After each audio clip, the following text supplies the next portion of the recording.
잇몸 질환이 심장병과 치매를 일으킬 수 있다는 사실 알고 계셨나요?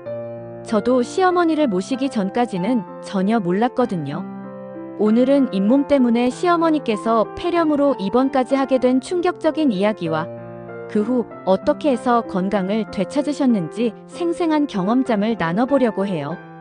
먼저 구독과 좋아요 버튼 꾹 눌러주시면 영상 제작에 큰 힘이 됩니다.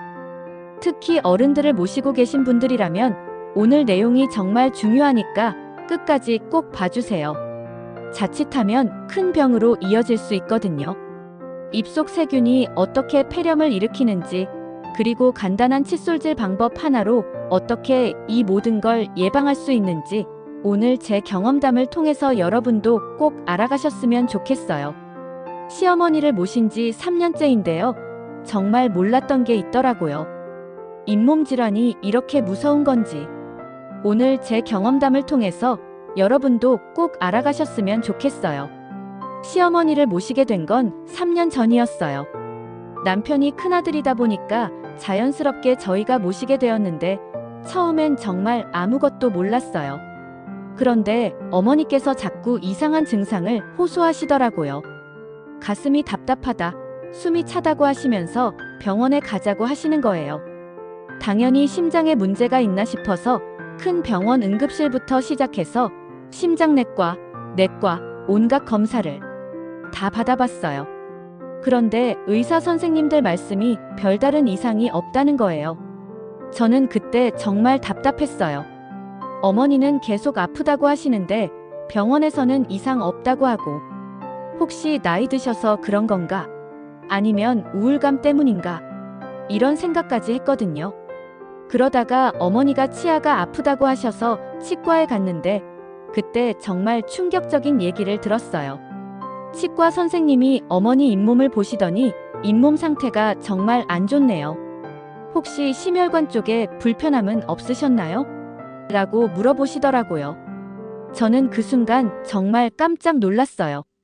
어떻게 치과 선생님이 심장 얘기를 하시지? 했는데 설명을 들어보니까 잇몸 질환이 심혈관 질환과 직접적인 연관이 있다는 거예요. 잇몸에 염증이 생기면 그 염증성 물질들이 혈관을 타고 온몸으로 돌아다니면서 혈관벽에 손상을 입힌다고 하더라고요. 그래서 심근경색, 뇌졸중 같은 무서운 질병의 위험이 높아진다는 거예요. 그런데 더 충격적인 건 잇몸 질환이 치매와도 연관이 있다는 거였어요.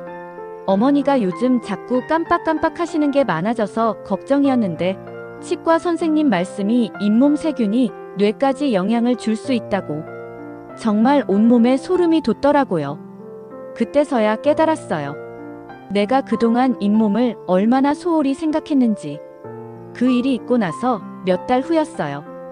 어머니가 갑자기 열이 나고 기침을 심하게 하시더라고요. 처음엔 감기인 줄 알았는데 하루 이틀 지나도 나아지질 않고 오히려 더 심해지는 거예요. 숨쉬기도 힘들어 하시고 얼굴이 창백해지시길래 급하게 응급실로 모셔갔어요. 검사 결과가 나왔는데 폐렴이더라고요. 그런데 일반적인 폐렴이 아니라 흡인성 폐렴이라는 진단을 받으셨어요. 의사 선생님이 설명해 주시는데 흡인성 폐렴은 입속 세균이 폐로 넘어가서 생기는 병이라는 거예요.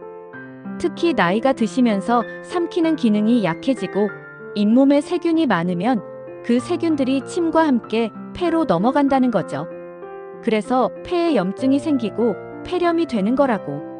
그 순간 정말 머리가 핑 돌더라고요. 앞에서 치과에서 들었던 얘기가 생각나면서 아, 정말 입속 세균이 이렇게 무서운 거구나 실감했어요. 일주일 입원하면서 정말 많이 걱정했어요. 자칫하면 더 큰 일이 일어날 뻔했구나 싶어서. 퇴원할 때 의사 선생님이 그러시더라고요. 앞으로는 특히 구강 관리에 신경 써주세요. 흡인성 폐렴은 재발할 수 있는 병이라서 입속을 깨끗하게 관리하는 게 가장 중요합니다. 그때서야 정말 절실하게 느꼈어요. 잇몸 관리가 곧 전신 건강 관리구나 하고. 그날부터 저는 정말 열심히 공부했어요. 어떻게 하면 어머니 잇몸을 제대로 관리해 드릴 수 있을까? 집에 와서 어머니 칫솔질 하시는 모습을 유심히 봤어요. 그런데 이상하더라고요. 어머니가 칫솔을 주먹으로 꽉 쥐고 계시는 거예요. 저도 별 생각 없이 어머니 칫솔질 좀 더 세게 하세요라고 했는데 치과에 가서 물어보니까 이게 완전히 잘못된 방법이더라고요.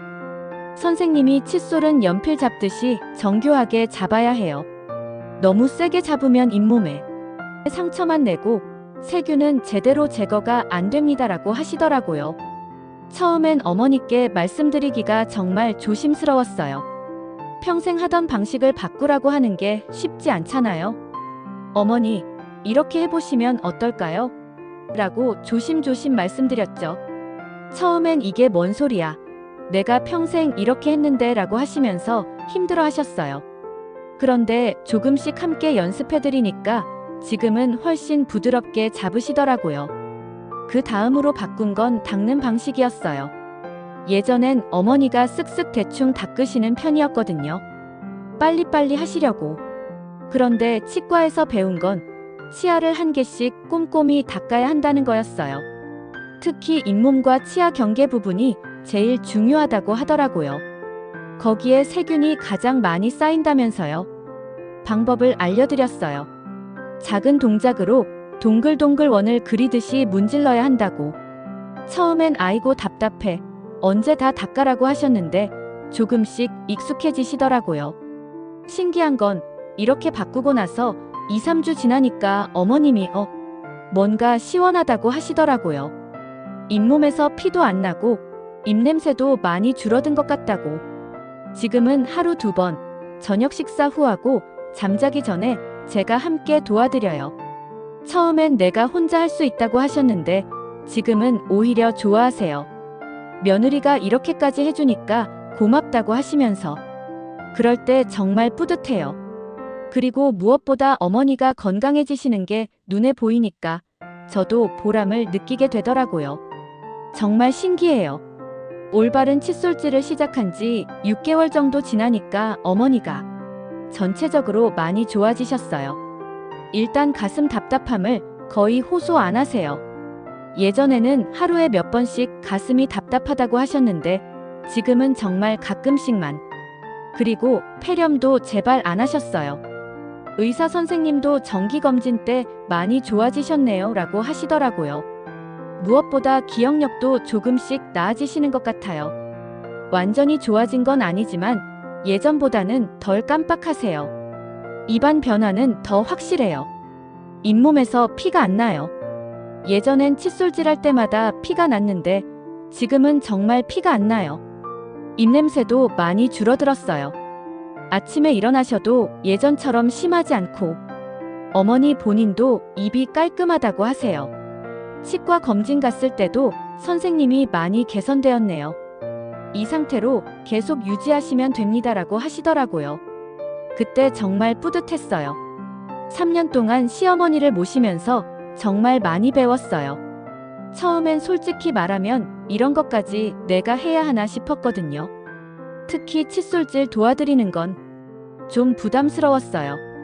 그런데 지금 생각해보면 칫솔질이 단순히 치아만 닦는 게 아니라 치아, 잇몸을 함께 관리하는 정교한 작업이더라고요. 그리고 그게 전신 건강과 직결되어 있다는 걸 깨달으면서 마음가짐이 완전히 바뀌었어요. 이제는 어머니와 함께하는 칫솔질 시간이 소중한 시간이 된 것 같아요. 대화도 나누고 어머니 건강도 챙기고 같은 처지에 계신 며느리분들 또는 부모님을 돌보고 계신 모든 분들께 꼭 말씀드리고 싶어요. 어른들 잇몸 관리 정말 중요해요. 처음엔 힘들어 하실 수도 있지만 조금씩 도와드리다 보면 분명 좋아지실 거예요. 그리고 올바른 칫솔질 습관 하나만으로도 잇몸병을 예방하고 나아가 심혈관 질환, 폐렴, 치매까지 예방할 수 있다니 정말 다행이에요. 오늘 영상이 도움이 되셨다면 좋아요 버튼 꾹 눌러주시고 구독과 알림 설정까지 해주시면 앞으로 더 유용한 정보들로 찾아뵐게요. 댓글로 여러분의 경험담도 들려주세요. 함께 나누면서 서로 힘이 됐으면 좋겠어요. 끝까지 시청해주셔서 감사합니다.